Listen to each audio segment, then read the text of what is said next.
Over the past month, I've been a part of 3 big video production sets. On the first one, we filmed a series of workout and meditation classes. Then we did a brand story video for the Christian school that included some interviews and some B-rolls to increase kids' involvement. And the last production set was probably the biggest, where we worked on cinematic promo video for the Praying app, and we had scenes from all the different environments. I was kinda in charge of behind the scenes and production assistance, so I had a lot of opportunity to learn something new. And I noticed 5 distinct things that each of those productions had in common. So that's what I wanted to share with you guys today. Let's just jump into it.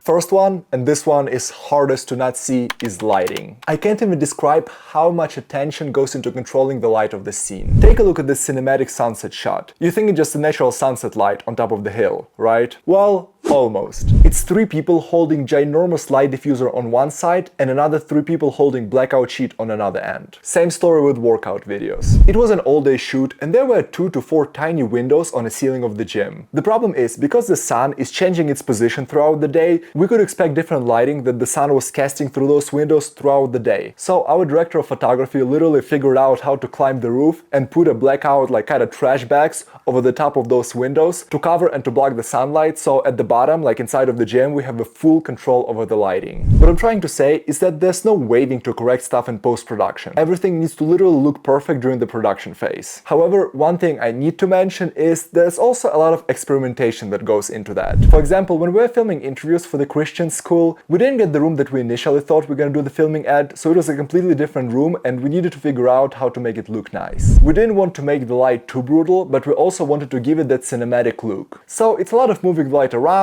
trying different angles, different powers of the light, etc. The second thing that was common reappearance across all the shoot sets is communication with the client. When you're in charge of video production, the worst thing you can do is just get in your own head, try to do everything by yourself and completely forget about the client. Because at the end of the day, he or she are the ones who are paying you money and they have their own beliefs, how they want stuff to look like, and their beliefs are more important than yours in this case. So besides the regular verbal communication with the client, smiley face and all of this stuff, one thing that I noticed was that clients had an access to director's monitor. Basically everything that camera was recording was transmitted into the monitor, and clients could exactly see what camera sees and how the stuff gonna look like in the post-production. And during the last shoot for the Praying app, we probably had around 10 to 12 people on the production set, so additionally our DP brought DJI portable monitor with him, and that way more people had an access to what the camera image looks like and they could adjust the lighting, the camera settings, etc. Quick break. Let me show you the difference between shot and a story. So here's pretty nice crowded market moment, but it clearly misses something. What if we add some vlog music to it?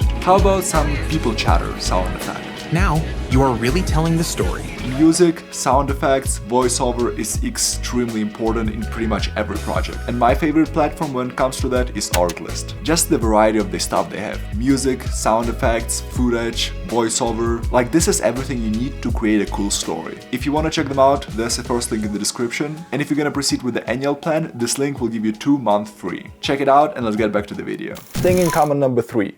Slowing down. A lot of shoots I'm working on, I'm kinda acting as a solo videographer and I always feel rushed. I always running one way or another, trying to grab stuff, trying to organize everything. There's a lot of going on. But during the stage, bigger productions, everything is written down, organized and kinda slow. I mean, don't get me wrong, sometimes stuff is slow on a schedule and we kinda want to speed things up, but it's not really a super rush atmosphere. I mean, everything is well organized. First of all, on each of those shots, producer had a list of shots that we wanted to accomplish, so-called shot list. Think about it this way. Workout 1, from 10 AM to 12 PM. Filming meditation for the next 2 hours, and etc. One thing the producer of that first set told me, always kinda leave half an hour or at least 20-minute buffer between the shot scenes. So that way, if something goes wrong, you still have a little bit of time. And if everything goes smooth, everybody got to go home a little early, which is a win-win situation. The fourth really interesting thing that I noticed is labeling. Here's what I mean by labeling. First production set had 4 cameras involved in it. Camera A, B, C, and D. And basically it was a 2-day production, so at least once, everybody backed their footage and formatted their SD cards. When SD cards were formatted, director of photography brought a little tape, ripped pieces of tapes, put it on the cameras, and put down what camera and when it was formatted, so everything is staying organized and everybody knows what's going on. Additionally, we were putting little pieces of tapes to the elements on the ground. So for example, you have a camera tripod, little piece of tape at its leg. You have the light stand, little pieces of tape. And that way, if something is moved, we can always go back to the original position by putting it at the exact tape, so we know that the image is staying consistent. And the last thing number 5 that all 3 production sets had in common is improvisation. Think about it this way. That video that we made for the prayer app had 4 different locations. It had Chinese restaurant, it had top of the hill, it had hospital bed, and I guess it was like emergency room. Obviously, it would increase the budget so much more if you would need to go to China, do all of this, and this. But this entire thing was filmed in Colorado, literally just in 2 locations that are like 15 minutes from each other. Jesse was the producer of the set, so let me put a quick segment from behind the scenes and him explaining how we did it. One of our first scenes is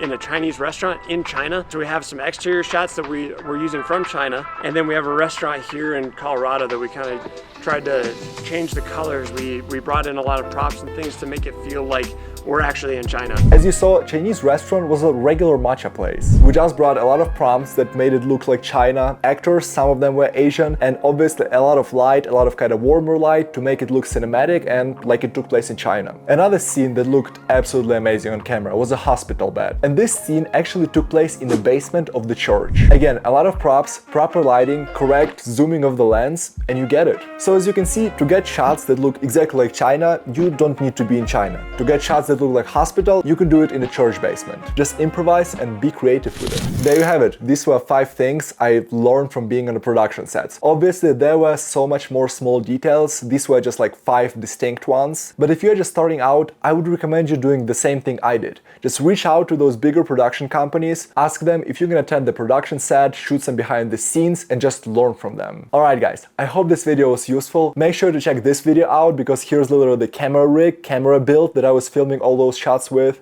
so I'm sure you're gonna like it. Leave a like, subscribe to the channel, and I'll see you in the next one.